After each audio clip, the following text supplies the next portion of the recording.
নমস্কার। জয়শ্রী গণেশ আপনাদের প্রত্যেককে জানাই স্বাগতম। আজকে আলোচনা করব যে রাশিটিকে নিয়ে, সেটি হলো কুম্ভ।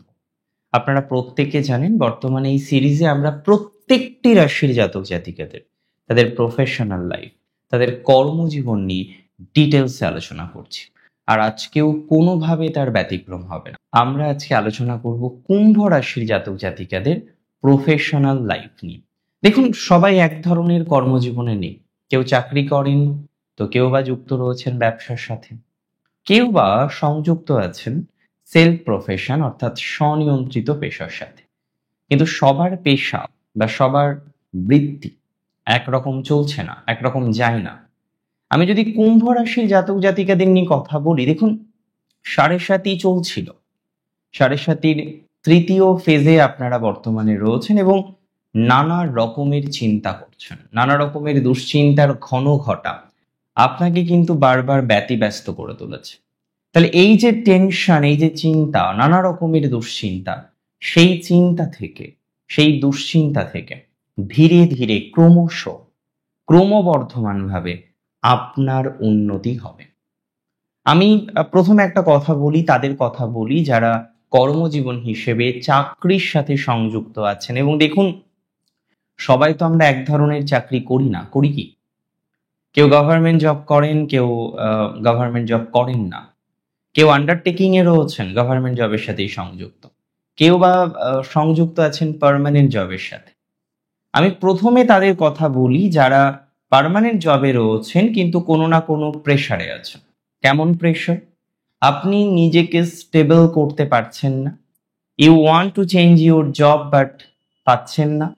আপনি কোনোভাবে গিয়ে দেখতে পাচ্ছেন যে আপনার জব প্লেসে, আপনার ওয়ার্কিং প্লেসে lots and lots of enemy, there are so many enemy, they are waiting for you. আপনি দেখছেন বারবার আপনার বিরুদ্ধ আচরণ করার জন্য একদল মানুষ বা একদল জাতক জাতিকা, তারা কিন্তু অলমোস্ট রেডি।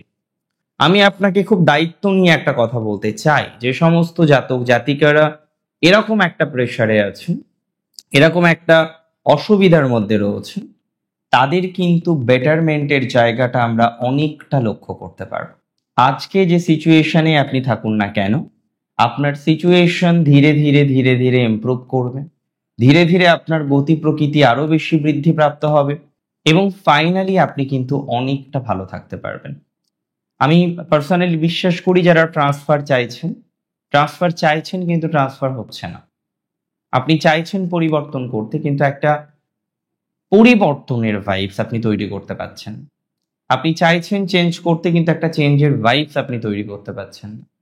হাজার রকম চেষ্টা করেও চেঞ্জ করতে পারছেন না, হাজার রকম চেষ্টা করেও পরিবর্তনের জায়গায় পৌঁছতে পারছেন না। তো যারা ভাবছেন পরিবর্তন করবেন, যারা ভাবছেন চেঞ্জ করবেন কিন্তু চেঞ্জ করতে পারছেন না, পরিবর্তন করতে পারছেন না, তারা অনেক বেশি ভালো ফলাফল এক্সপেক্ট করতে পারেন, তারা অনেক বেশি ভালো ফলাফল পাবেন, এতটুকু বার্তা আমি আপনাকে প্রোভাইড করছি। তাহলে রাশি কুম্ভের ক্ষেত্রে স্থায়ী প্রকৃতির জব যাদের আছে, সরকারি প্রকৃতির জব যাদের আছে এবং যারা চেঞ্জ করতে চাইছেন, ট্রান্সফার করতে চাইছেন, 2025-এর শেষ দিকে কিছুটা টানেলের শেষে আলো দেখা যেতে পারে। সেই আলো হয়তো প্রচুর তীব্র নয়, বাট আলো, হোপ অফ লাইট, ক্ষুদ্র হলেও সেটি কিন্তু আলো। সিগনিফিকেন্টলি আমি মনে করি কন্ট্রাকচুয়ালদের ক্ষেত্রে এই মুহূর্তেই এক্সট্রিম ইমপ্রুভমেন্ট হয়ে যাবে না। যারা কন্ট্রাকচুয়াল জব করছেন, কানেক্টেড রয়েছেন কন্ট্রাকচুয়াল জবের সাথে, ঠিক আছে, আপনি কন্টিনিউ করুন। আপনার জব যে চলবে না, আপনি যে জব কন্টিনিউ করতে পারবেন না, বিষয়টা এরকম নয়। তবে আমি কোথাও যেন গিয়ে মনে করি আপনার যে স্টেবিলিটিটা দরকার, আজকে আমরা কেন স্টেবল হওয়ার চেষ্টা করব, বিকজ আপনার এই জবটা হয়তো যাবে না, বাট আপনি আপনার যে স্যালারি স্ট্রাকচার পান সেটা কিন্তু তেমন ভালো নয়। স্যালারি স্ট্রাকচার থেকে শুরু করে নানাবিধ বিষয়ে যথেষ্ট স্ট্রাগল আপনি ফেস করেন। স্যালারি স্ট্রাকচার থেকে শুরু করে নানাবিধ বিষয়ে আপনি যথেষ্ট দুশ্চিন্তার মধ্যে থাকেন। আমি একটা সিম্পল কথা আপনাকে বলতে চাই, যাদের স্যালারি রিলেটেড একটা কঠিন ভাবনা চিন্তা আছে, স্যালারি রিলেটেড একটা ডিস্টারবেন্সের মধ্যে যারা রয়েছেন, স্যালারি রিলেটেড একটা সমস্যার মধ্যে যাদেরকে পড়তে হচ্ছে বারবার বারংবার, তারা কিন্তু ইমপ্রুভ করতে পারবেন। স্যালারির ইমপ্রুভমেন্টের জায়গাটা অনেকটা দেখতে পাচ্ছি, স্যালারির গতি প্রকৃতি বৃদ্ধির জায়গাটা অনেকটা দেখতে পাচ্ছি, এবং আমি বিশ্বাস করি যে আপনার স্যালারি ইমপ্রুভ করবে। আমি বিশ্বাস করি স্যালারি আইদার ইমপ্রুভ করবে, অথবা আপনার কোথাও যেন হয়তো জব পরিবর্তনও হতে পারে। হয়তো আপনি এখন ক্যাজুয়াল পোস্টে আছেন, আপনি অন্য কোনো একটা পরীক্ষার জন্য অ্যাপিয়ার করেছিলেন, সেখানে গিয়ে একটা পার্মানেন্সি আসলো। তার মানে একটা পার্মানেন্ট হওয়ার টেন্ডেন্সি আমরা কিন্তু লক্ষ্য করতে পারছি কুম্ভ রাশি। বিশেষ করে কুম্ভ রাশি যারা জব করেন, কুম্ভ রাশি যারা চাকরির সাথে সংযুক্ত আছেন, তাদের ক্ষেত্রে কিন্তু একটা পার্মানেন্সি আসতে পারে, তাদের ক্ষেত্রে কিন্তু একটা স্থায়িত্ব আসার সম্ভাবনাটা প্রবল পরিমাণে লক্ষ্য করতে পারছি। তবে প্রশ্ন এখানে নয়, প্রশ্ন হচ্ছে আপনাদের ব্যবসা নিয়ে। বিকজ কারেন্ট সিচুয়েশনে সব থেকে যে জায়গাটা নিয়ে আপনারা চিন্তিত, কারেন্ট সিচুয়েশনে সব থেকে যে বিষয়টি নিয়ে আপনি কঠিনভাবে একটা বিপদের মধ্যে আছেন, সেটা আপনার ব্যবসা।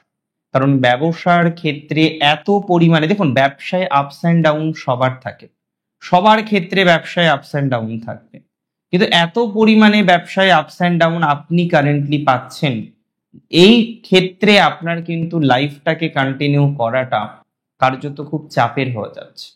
আমি একটা সিম্পল কথা বলি আপনাদের, যারা ব্যবসায় এতটা ডিফিকাল্টি ফেস করছেন, যারা ব্যবসায় এতটা স্ট্রাগল ফেস করছেন, এবং কোথাও যেন গিয়ে মনে হচ্ছে আপনার কারেন্ট বিজনেস এতটা ডাউনওয়ার্ডস চলছে, পরবর্তীকালে আপলিফমেন্ট নাও হতে পারে, এরকম একটা নেগেটিভ সিচুয়েশনের মধ্যে আপনাকে থাকতে হচ্ছে।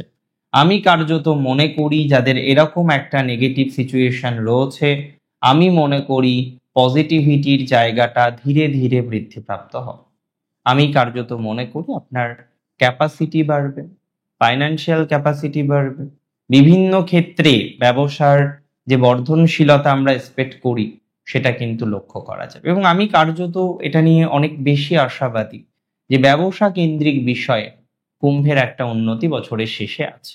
এবং আমি কিছু ব্যবসার কথা বলছি, খেয়াল করে দেখবেন, যারা ব্যবসা হিসেবে যুক্ত রয়েছেন রঙের ব্যবসায়, আজকে আপনি রঙের ব্যবসা করেন, আপনি কোনো সার্ভিস প্রোভাইডার, এসি, ফ্রিজ, বিভিন্ন ইলেকট্রনিক্স আইটেমসের সার্ভিস প্রোভাইড করেন, আপনি যুক্ত রয়েছেন শেফ হিসেবে, বা আপনি রান্না করেন, বা আপনার একটা ক্লাউড কিচেন আছে, বা আপনার একটা ছোটখাটো হোটেল আছে, বা আপনার একটা হোটেল আছে, এই ধরনের প্রফেশনে যারা আছেন তাদের ইমপ্রুভমেন্ট হবে। যে কোনো ডেভোশনাল আইটেমস নিয়ে যারা ব্যবসা করেন তাদের পজিটিভিটির জায়গাটা অনেক বেশি আছে। ডেভোশনাল আইটেম নিয়ে যারা ব্যবসা করেন, যারা সংযুক্ত আছেন, তাদের ক্ষেত্রে কিন্তু ইমপ্রুভমেন্টের জায়গাটা অনেক বেশি আমরা লক্ষ্য করতে পাচ্ছি, বা অনেক বেশি কিন্তু এক্সপেক্ট করতে পাচ্ছি। এ বিষয় নিয়ে কিন্তু কোনো ডাউট নেই, এ বিষয় নিয়ে কিন্তু কোনো সন্দেহ নেই। আবার আমি লক্ষ্য করলাম যারা আসবাবপত্রের ব্যবসা করেন, যারা মার্বেল, টাইলস, বিভিন্ন বিল্ডিং ম্যাটেরিয়ালের বিষয়ের সাথে কানেক্টেড রয়েছেন, তাদের ক্ষেত্রে কিন্তু ইমপ্রুভমেন্টের জায়গাটা কম হোক বেশি হোক আসতে পারে। মানে এখানেও একটা হাই প্রবাবিলিটি রয়েছে যে আপনার কিছু এনহান্সমেন্ট হওয়ার। যারা গ্যাস, এলপিজি, এই ধরনের ম্যাটারে কানেক্টেড, লিকুইড পেট্রোলিয়াম গ্যাস, আপনি হয়তো ডিরেক্ট পেট্রোলের সাথে কানেক্টেড, আপনার হয়তো কানেকশন বা শেয়ার রয়েছে পেট্রোল পাম্পে, সো এই ধরনের ম্যাটারের সাথে you are connected, you are attached with, তাদের ক্ষেত্রে কিন্তু ইমপ্রুভমেন্টের জায়গাটা অনেকটা বেশি দেখতে পাবে। তার মানে এখানে একটা বিষয় নিয়ে আমি অত্যন্ত শিওর, একটা বিষয় নিয়ে আমি অত্যন্ত আশাবাদী যে সামথিং পজিটিভ উইল হ্যাপেন। একটা বিষয় নিয়ে আমি অত্যন্ত খুশি যে না, ব্যবসায় অন্তত থেমে যাওয়া, বন্ধ হয়ে যাওয়ার কোনো জায়গা নেই। যেভাবে আপনি ব্যবসা নিয়ে ভুগছিলেন, যেভাবে আপনি ব্যবসা নিয়ে একটা চাপের মধ্যে ছিলেন, একটা প্রেশারের মধ্যে ছিলেন, ব্যবসা নিয়ে একটা দুর্ভাবনার মধ্যে ছিলেন, সেই দুর্ভাবনা কিন্তু অনেক বেশি মিনিমাইজ হয়ে যেতে পারে। তার মানে ব্যবসা রিলেটেড ম্যাটারে আপনার সাকসেস, আপনার গ্রোথ, আপনার সফলতা, যাই বলি না কেন, সেগুলো বাড়তে চলেছে। তবে স্বনিয়ন্ত্রিত পেশা বা বৃত্তির জন্য কুম্ভের টাইমিংটা খুবই ভালো। যারা স্বনিয়ন্ত্রিত পেশায় আছেন, স্বনিয়ন্ত্রিত বৃত্তিতে আছেন, তাদের ইমপ্রুভমেন্ট হবে। বিশেষ করে যারা মার্কেটিংয়ে আছেন, বিশেষ করে যারা বিভিন্ন রকমের ইলেকট্রনিক্সের আইটেমে আছেন, সার্ভিসে আছেন, যে কোনো ধরনের কনসালটেশন, হেলথ অ্যাডভাইজার, সোসো বিষয়ের সাথে যারা কানেক্টেড আছেন, খুব ভালো ফল পাবেন। তবে মাথায় রাখতে হবে যারা দূর দেশে বা দূর প্রদেশে গমন করবেন আপনার ব্যবসার জন্য, আপনার সেলফ প্রফেশনের জন্য, তাদের কিন্তু সচেতন থাকতে হবে। আননেসেসারি কিছু ইনভেস্টমেন্ট হতে পারে। তাহলে each and every penny that you are going to invest আপনাকে বুঝে শুনে ইনভেস্ট করতে হবে। সরকারি চাকরির অনেকে চেষ্টা প্রচেষ্টা করেন, আমাদের প্রশ্ন করেন যে দাদা সাড়ে সাথীতে কি সরকারি চাকরি হবেই না? বিষয়টা এতটা কঠিন নয় যে সাড়ে সাথী চলছে বলেই সরকারি চাকরি হবে না। উপরন্তু আমি কিছু কিছু ক্ষেত্রে মনে করি আপনাদের চাকরি পাওয়ার যে প্রবাবিলিটিটা সেটা অনেকটা বেশি মাত্রায় আছে। সো হয়তো অনেক ক্ষেত্রে আমরা দেখতে পারবো আপনারা চাকরি পাবেন, অনেক ক্ষেত্রে আমরা দেখতে পারবো চাকরি রিলেটেড বিষয়ে আপনার ইমপ্রুভমেন্ট হবে, অনেক ক্ষেত্রে আমরা দেখতে পারবো চাকরি রিলেটেড বিষয়ে আপনার যে এনহান্সমেন্ট সেটা অনেকটাই বেশি মাত্রায় আমরা দেখতে পারবো, বা আলটিমেটলি আমরা একটা ইমপ্রুভমেন্ট পাবো যারা সরকারি চাকরি চেষ্টা বা প্রচেষ্টা করছে। আজকের অনুষ্ঠান সম্পর্কে আপনার মন্তব্য আমাকে জানাবেন। অনেক ভালো থাকুন আপনারা প্রত্যেকে, সুস্থ থাকুন, স্বাভাবিক থাকুন। শেষ করছি আজকে এখানে। জয় শ্রী গণেশ।